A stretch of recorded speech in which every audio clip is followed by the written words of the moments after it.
I'm Jeff Martin, the creator of Hell Inc., and you're listening to the True North Country Comics Podcast.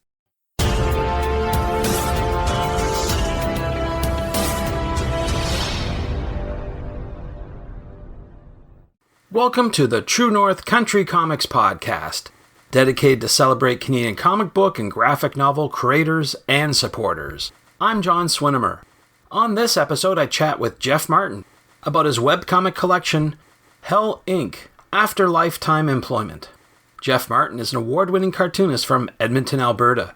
His works include the Hockeypocalyspe series, the historical comedies Redcoats-ish, Jeff Martin's War of 1812, and Redcoats-ish 2, published by Renegade Arts Entertainment, the long-running webcomic Heat, the space age of pro wrestling, the all-ages graphic novel Wrestlemon, Is Zog, originally published online by Heavy Metal. His latest webcomic collection is entitled Hell Inc. Afterlife-Time Employment. Hell Inc. Afterlife-Time Employment is a story of demons who work in an office that runs hell.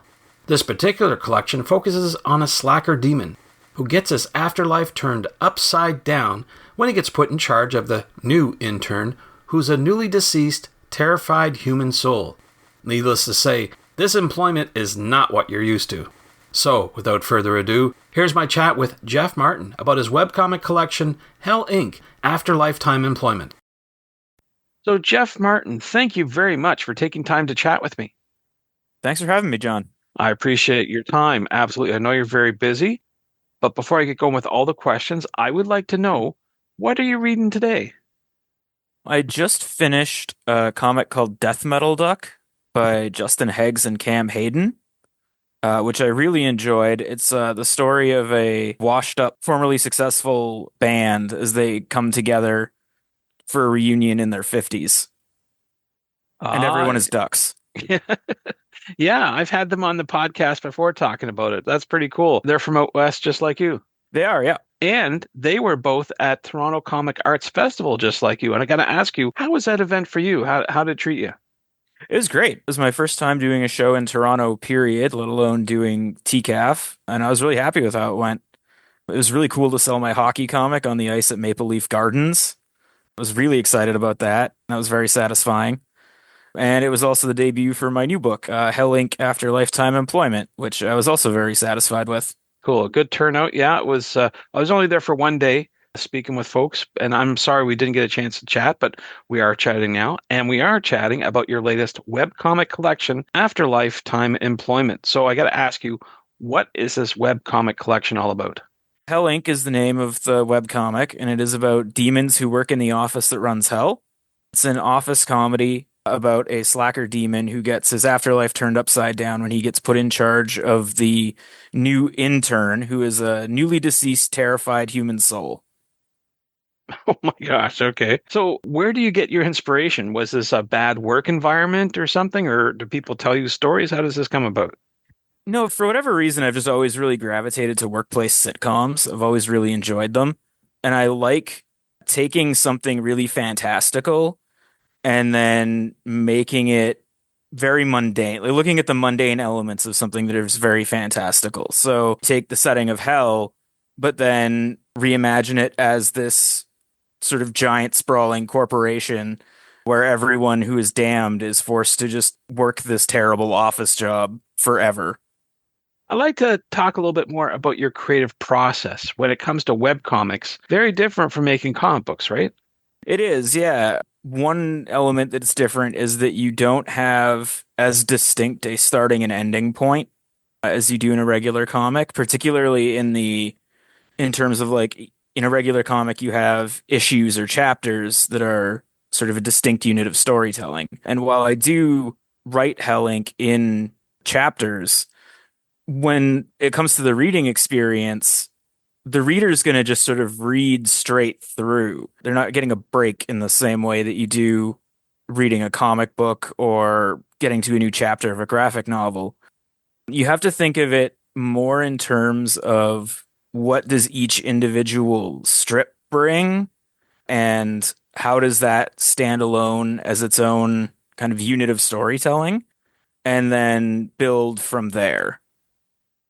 Sort of like Peanuts. I'm more familiar with that type of thing, the newspaper strips, right? Yeah, exactly. People need to be able to drop in whenever and still be able to have a decent idea of who these characters are and what they're about and sort of what's going on.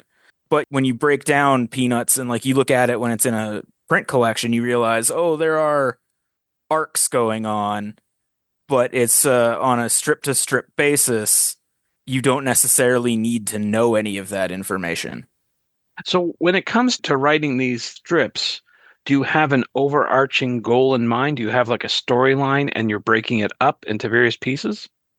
Yeah, so each chapter, which is between 40 and 80 strips, has a plot. And I'll write an outline. It's a much looser outline than I would write for a graphic novel, which gets pretty detailed and goes scene by scene. For Hellink, I'll write an outline that's just sort of here's the A plot and where I want to get with it. Here's the B plot and where I want to get with it. And then here are some other kind of random ideas that I've got that I'll see if I can work in. And if not, they'll carry over for later. I start with knowing that in about 40 to 80 strips from where I'm at, I'm going to need some kind of wrap up to the arc for that section. But I know from the beginning sort of where I want to get to.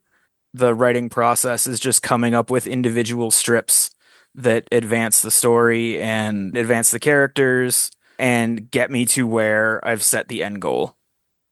To me, I don't know. I mean, you're the expert at this, but I would think that perhaps that might be a challenge or a limitation versus writing a 24-page comic book where you have the freedom to expand and whatever. With 3 to 4 panels, though, you're pretty limited in trying to get your joke or your idea across. Is that true? I'd say it's challenging more than limiting because I really like the comic strip format and I think there's a lot of really interesting stuff that can be done with it, particularly visually. But on a writing level, it has to be fairly tight because you don't have a ton of space. So you don't have a ton of space for text if you still want the art to be interesting. So you really need to either condense ideas into just sort of the most efficient form or be willing to spend a few strips building sort of the way newspaper strips will often have little weekly arcs. Use that kind of construction to have your story take place over a few strips while still keeping each one as tightly written as possible. Can you talk a little bit about the tools you use to create your art? I presume you're a traditional artist? Yeah, I am. Hellink strips are drawn on paper at actual size, so they're 4 inches tall and 8.5 inches wide. And those are done on paper with pencil and ink. I ink with a mixture of brushes and pens. Generally, the sort of bigger gestural stuff and the character outlines, that stuff will be done with the brush. And then a lot of the more background details or stuff that needs to be a little less flowy will get done with the pens. Then I scan it in, and the coloring and lettering are both done digitally. Okay. You just mentioned a hockey book that you had exhibiting at TCAF, and that certainly, I'm sure, made all the presents even more memorable being there on the old Maple Leaf Gardens floor. But what's the hockey book about that you mentioned? It's called Hockeypocalyspe. It's a series of currently 5 books. It is about mutants playing hockey in post-apocalypse Canada. They use hockey games to battle for resources between communities. That's been probably my most popular thing I've worked on to date. It's a series that I've been able to do 5 books in. Has been my bestseller at conventions for nearly a decade now. I hope it's a comedy and not a foretelling of anything that's coming in the future. It is a comedy. We'll find out how foretelling it is. Oh, well, that'd be kind of tragic if we've got to fight for resources by playing hockey, but hey, we'll see how it goes. So we've been talking about Hell Inc. Can you talk about what's next for you? Any big projects on the go? Well, currently, Hell Inc. is continuing. Afterlife-Time Employment collects the first 6 quote unquote books, which is sort of the first 6 story arcs, which combine to create one big arc, which is 200 pages and 336 strips. But Hell Inc. has continued beyond that. I actually just earlier today drew strip 450. And so, yeah, I'm currently working on what will go into the second collection. And then, other than that, I have a graphic novel that I am about halfway done called Rent-a-Thug, which reimagines an old university newspaper strip that I drew in the mid 2000s, which was my first published work. And it reimagines that strip as a graphic novel, and it tells the story of criminals who have become trapped in the gig economy because an app has been created for supervillains to hire henchmen. And that'll be coming perhaps next year? Yeah, I'm aiming for it to come out in 2027. I think I should be able to get it done and published by then. Well, we were talking about TCAF. I'm wondering if you'll be at any other events this year to promote your books. So on July 9th, I'm doing a book launch in Edmonton at Audrey's Books at 7 p.m. for Afterlife-Time Employment. That's going to be a conversation with fellow cartoonist Adrian Kolaric. We're going to talk about the book, the creative process behind it, just sort of tell stories about coming up with the stuff in the book and where it comes from. And then that will be followed by a signing. My next big event is the Edmonton Comic and Entertainment Expo in September, where I will have a table, and I will be debuting Afterlife-Time Employment at my first big show in Edmonton since it's come out. Well, with everything you have to go with events and books and webcomics, where can people find you online? So the best place to go is rentathugcomics.com. That's my website. You can get to pretty much everything else I do from there. I'm also on Blue Sky at Jeff Martin Art. I mostly post about when new Hell Inc. comics have come out and when I'm doing events and stuff. And I also have a newsletter, which you can get to from my website, which is roughly monthly. And that's got previews of what I'm working on, when I'm going to be doing various appearances, and where I'm going to be. Those are all the questions I have for you, Jeff, but I'm wondering, is there something I didn't ask that you'd like to get across in this interview? I'd love if people read more webcomics. I'd love if people read more, just generally. As social media has developed and people have become a lot more reliant on being fed their entertainment through algorithmic judgments, and a lot of that entertainment is also really short form video. Anything that gets people to read on their own is something that I'm behind. I always try and go out of my way to find new stuff, but a lot of people don't necessarily have the tools to do that easily anymore. I think social media has taken a lot of those tools from us in the guise of making it easier to find content. You're not necessarily finding what you want. You're finding what's being put in front of you.